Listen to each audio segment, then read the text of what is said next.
sanctity of wealth. And what happens when governments and entities steal or attempt to steal it from the people? All throughout history, hooligans, thugs, robbers, thieves, and princely barons robbed the people, either through outright confiscation of wealth or via what we call taxes. The new proposal by President Trump to abolish income tax in part or whole when he wins the election this November is a stark reminder to people across the globe that all forms of income tax is one from the three great evils of the 21st century. About the three great evils of the 21st century, I'll make another video about that because I think people should know what are these three great evils. We must be fair to the government. Without income, no nation can function. Therefore, we consent to some form of income collection for the nation. However, all forms of individual income tax or wealth tax or inheritance tax cannot be justified in the eyes of man and God, as it is a direct and clear form of theft.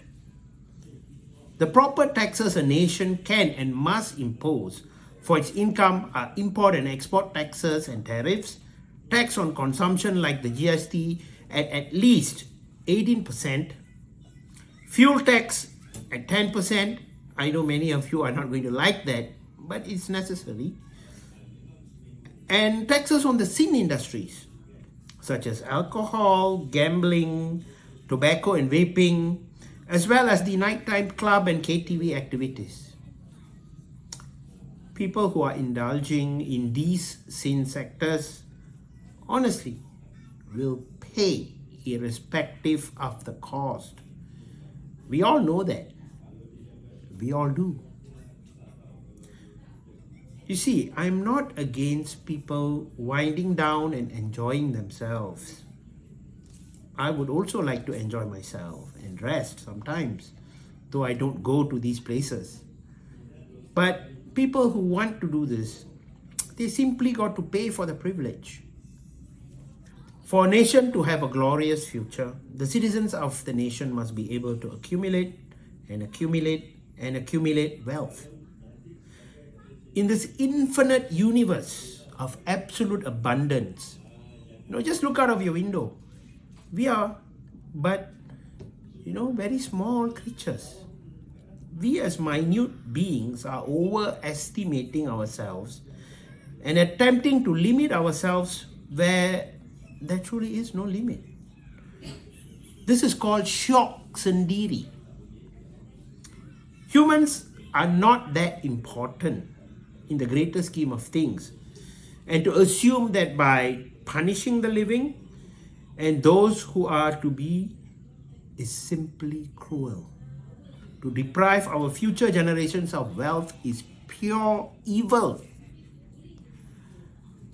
Every nation across the earth should be pursuing excellence and accumulating wealth, honestly and justly. For those who commit crimes, they are but a minority, and that's why we have laws to deal with them.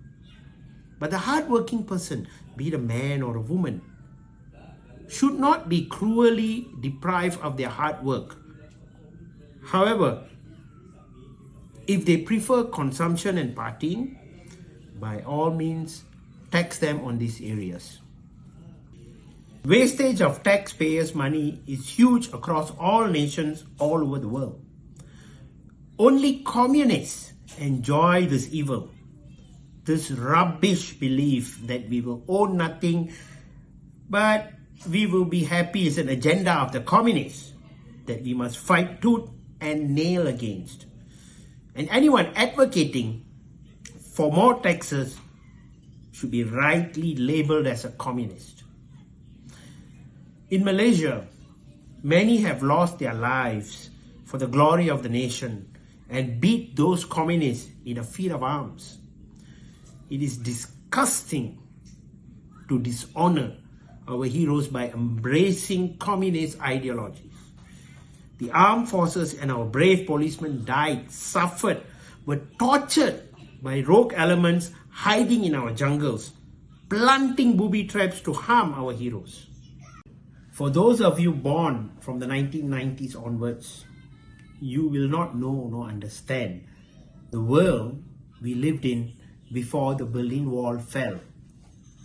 As a nation, we must encourage, facilitate, protect, defend, and outlaw all attempts to steal our people's wealth.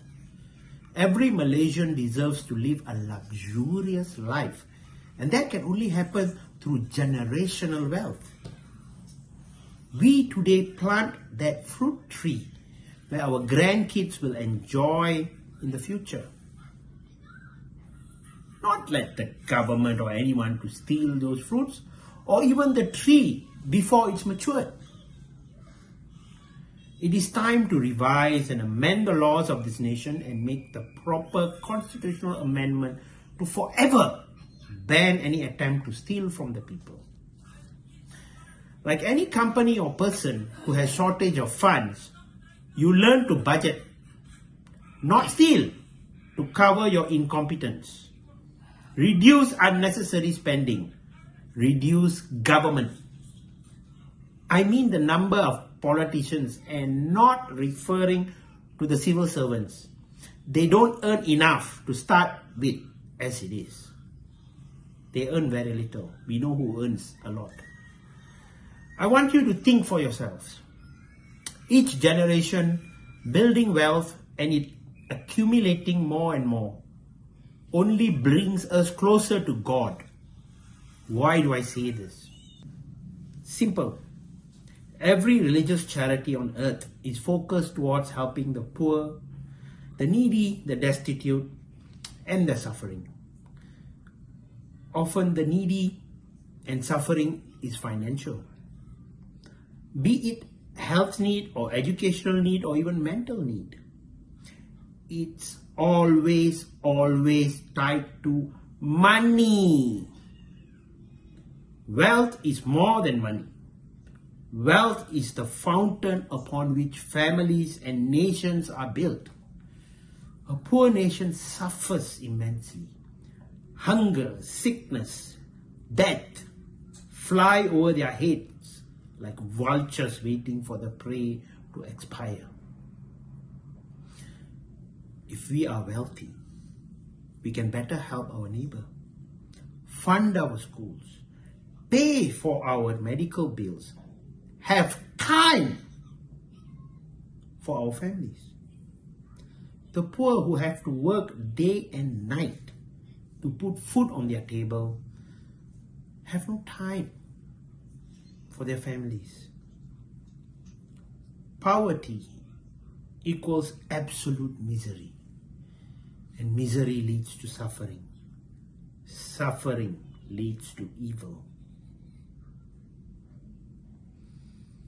My friends and fellow Malaysians, wealth is good, wealth is necessary, wealth cures all. Wealth may not buy you happiness, but it sure can buy great distractions from your unhappiness. All scriptures expound about the positive use of wealth and warn against the negative use of it. But they do not tell you not to have wealth. I do not want to indulge in religious talk because it's a sensitive area, but think about it. As knowledge is also a form of wealth. Stupidity is not. My friends, to be wealthy is godly.